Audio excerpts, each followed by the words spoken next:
My family owns a small vacation cabin in Montana, nestled deep in a valley surrounded by endless pine trees and snowdrifts that reached the windows in the dead of winter. It wasn't anything fancy, just a cozy place for weekend ski trips and summer hikes.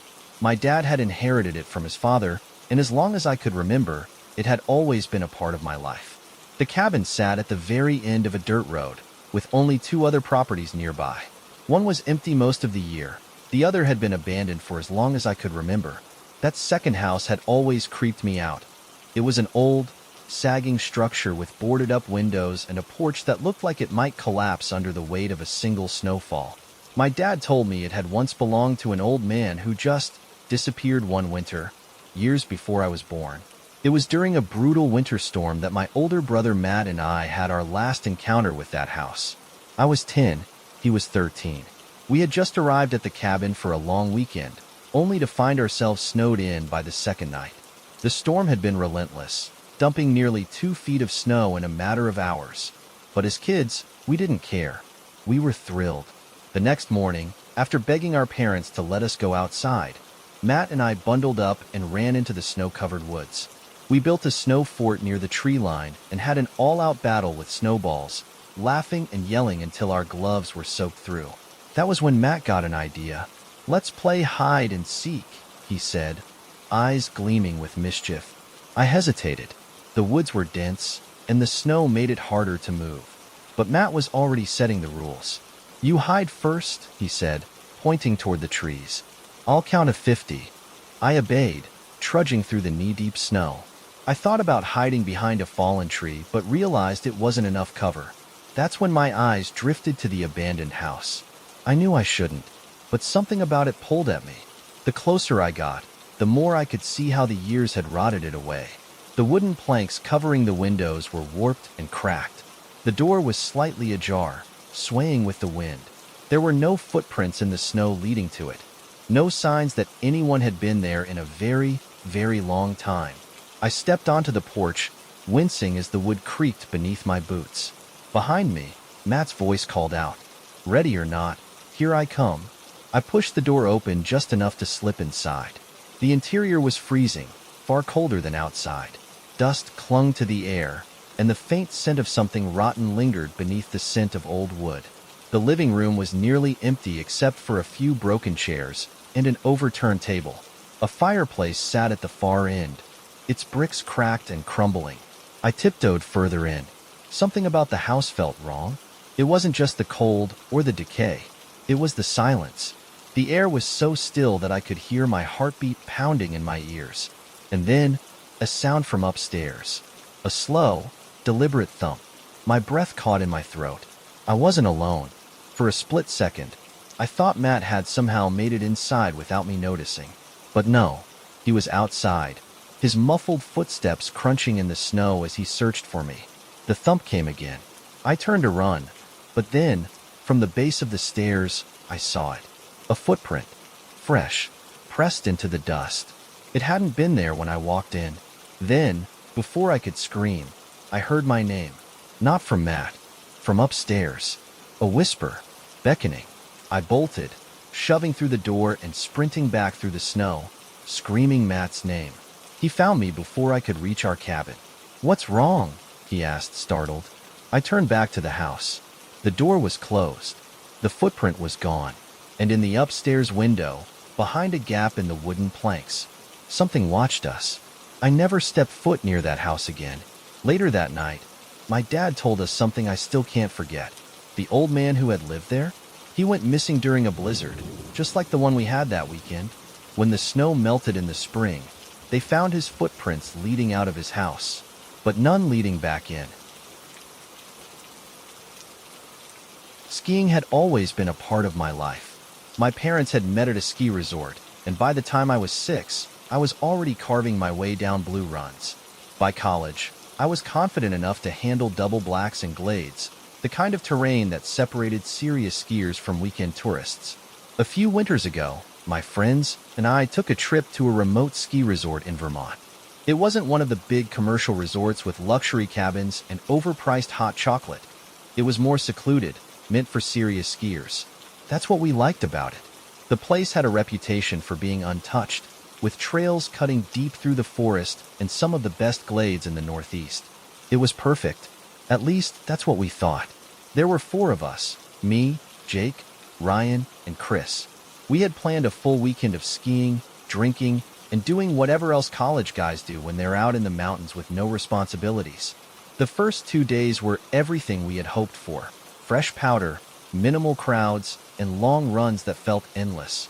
But the last day is when things went wrong. It started at the top of the lift. We had just finished a brutal double black and were resting near the peak, trying to decide on our final run before heading back to the lodge. That's when they showed up. 2 girls. They weren't wearing helmets, which was odd. Everyone who skied seriously wore one. Their faces were mostly obscured by their scarves, but they had strikingly pale skin, almost bluish in the fading sunlight. One had jet black hair, the other a deep red. They seemed completely unbothered by the cold, despite their light jackets. They approached us, smiling. "You guys looking for a real challenge?" the redhead asked. Something about her voice made my stomach tighten. Jake, always the cocky one, grinned. "Always." The black-haired girl tilted her head slightly. "Ever heard of Hollow's Descent?" None of us had. She smirked. "It's not on the map. Locals only type of deal. Best tree run on the mountain." That should have been a red flag. No map? No signs? But we were young, arrogant, and eager for one last adventure. "How do we get there?" Ryan asked. The redhead pointed toward a narrow, nearly invisible path leading into the trees. "Just follow that ridge. The trail starts past the old boundary markers." Chris hesitated. "Wait, boundary markers? You mean it's out of bounds?" She shrugged. "Not technically." Jake was already moving toward the trail. "Come on, guys. Last run of the trip. Let's make it count." I didn't want to go.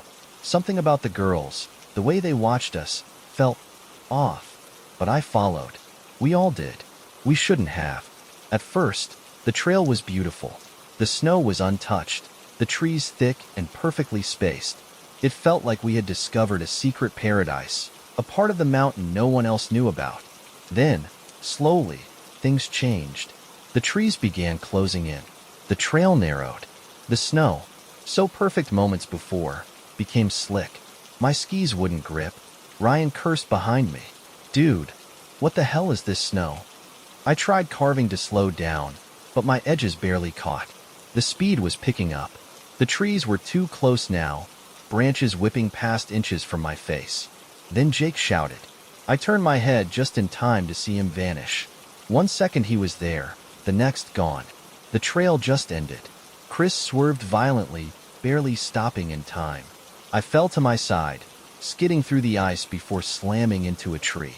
Ryan screamed. "Jake!" Silence. No sound. No movement.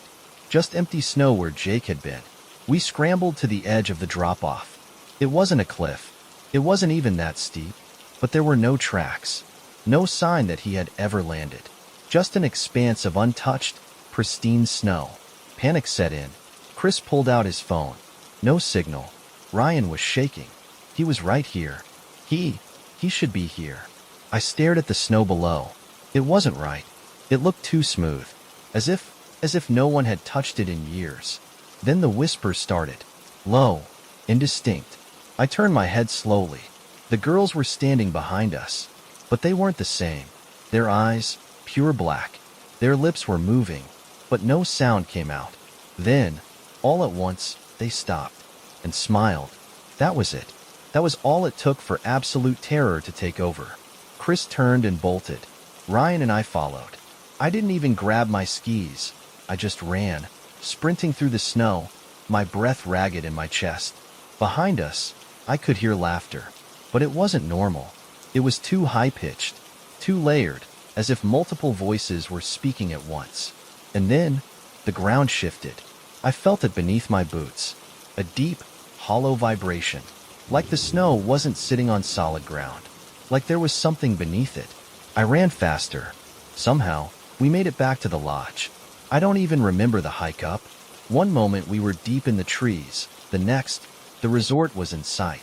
We stumbled into the ski patrol station, out of breath, screaming about Jake. They went looking. They found nothing. No tracks. No broken branches. No record of that trail ever existing. Jake was never found. A week later, his parents got a call from his phone. It was just static. Then, faintly, a voice. Not Jake's. Not human. Come back. We never did. Every winter, my friends and I had a tradition. We didn't go to bars, we didn't party much, but we did this. Walk out onto the frozen lake late at night, bundled up against the cold, just to take in the quiet. There was something about the way the snow absorbed sound that made the world feel different. Like we had stepped into a place between places, a forgotten part of the world where nothing moved, nothing lived, nothing existed but us and the vast frozen abyss beneath our feet. It was always the same group, me, Kyle, and Ricky. We had been doing it since high school, and now, even in our mid-20s, it still felt like a sacred ritual. It wasn't about the thrill, not really. It was just something that felt right. A private piece of winter that belonged only to us. The last time we went out there, I felt different. Not in a way I could explain, just different. Like something had been waiting. It was late January, and the temperature had dropped to a brutal minus 10 degrees Fahrenheit. The snow had stopped earlier that evening, and by midnight, the sky was clear, the moonlight reflecting off the ice in a way that made the lake look endless. Kyle drove us down the narrow road, his truck bouncing over the frozen ruts, the heater blasting. We barely spoke. I think we all felt the same weird tension that night, but none of us wanted to be the first to admit it. When we reached the lake, we parked in the usual spot, a small clearing just before the tree line. From there, it was only a short walk through the woods to the water's edge. We stepped out of the truck, the cold hitting us instantly, seeping into our bones even through our layers. I tightened my scarf and pulled my gloves higher over my sleeves, my breath curling in thick white clouds. Kyle clicked on a flashlight, but the moon was so bright, we barely needed it. The lake stretched out in front of us, untouched. No footprints, no tracks, just a perfect sheet of white. That was the first thing that unsettled me. The second was the silence. No wind, no distant howl of coyotes, not even the usual creak of ice shifting beneath the cold. Just nothing. Ricky lit a cigarette, the orange glow briefly illuminating his face. "Damn, it's quiet," he muttered. Kyle kicked at the snow near the shoreline, testing the ice. "Guess we're the first ones out here since the snowfall." I wasn't sure why, but I felt uneasy stepping onto the ice. Normally, I didn't hesitate, but something deep in my gut told me we shouldn't be here, that we had walked into something that wasn't meant for us. Kyle was the first to step forward, crunching onto the lake. "Solid," he said. Ricky followed, flicking ash onto the ice. I hesitated. Then I saw the footprints. They hadn't been there before. I swear, when we first arrived, the lake was untouched. But now, a set of deep, sunken tracks led from the woods onto the ice. I stared at them, my breath catching. "Guys, look." Kyle followed my gaze and froze. Ricky turned. "What?" His voice died in his throat. The footprints weren't normal. They didn't follow a straight path. They circled, loop after loop, around and around, and they didn't lead back into the woods. Kyle whispered, "Where the hell did those come from?" Ricky's cigarette trembled between his fingers. "Someone must have been out here before us." I swallowed hard. Then why aren't they filled in with snow? That was the worst part. The footprints were fresh. Even though it had snowed all day, the edges were sharp, crisp, as if someone had just walked there minutes ago. Kyle turned back toward the trees. Maybe someone's still out here. Then, the whispering began. Low, indistinct. A soft, hissing sound carried across the frozen expanse. It didn't come from one direction. It came from everywhere. I turned toward the woods, and that's when I saw them. Figures, tall, too tall, standing among the trees. At first, I thought they were tree trunks, unmoving and brittle in the cold. But then, one moved. Just a small tilt of the head, a slow shift of the shoulders. Kyle swore under his breath. Ricky dropped his cigarette. There were dozens of them, standing in the shadows of the trees, their bodies stiff, draped in something that looked like frost. Their faces were wrong, too pale, as if they had been out in the cold too long, frozen down to the bone. Their eyes were empty, black hollows, gaping voids that reflected nothing. The whispering got louder. Then they started walking onto the lake. Not running, not charging, just gliding. I wanted to move, to turn and run, but my body wouldn't listen. Kyle grabbed my arm, his grip tight. We need to leave. I couldn't speak. Ricky took a step back, his voice barely above a whisper. What the F*** are they? They kept coming. Slow, steady. And then I saw the worst part. The footprints. The ones we had found earlier. They weren't from a single person. They were from them. They had been waiting. I don't remember the sprint back to the shore. All I remember is the terror clawing at my throat, my legs burning as I forced myself to move.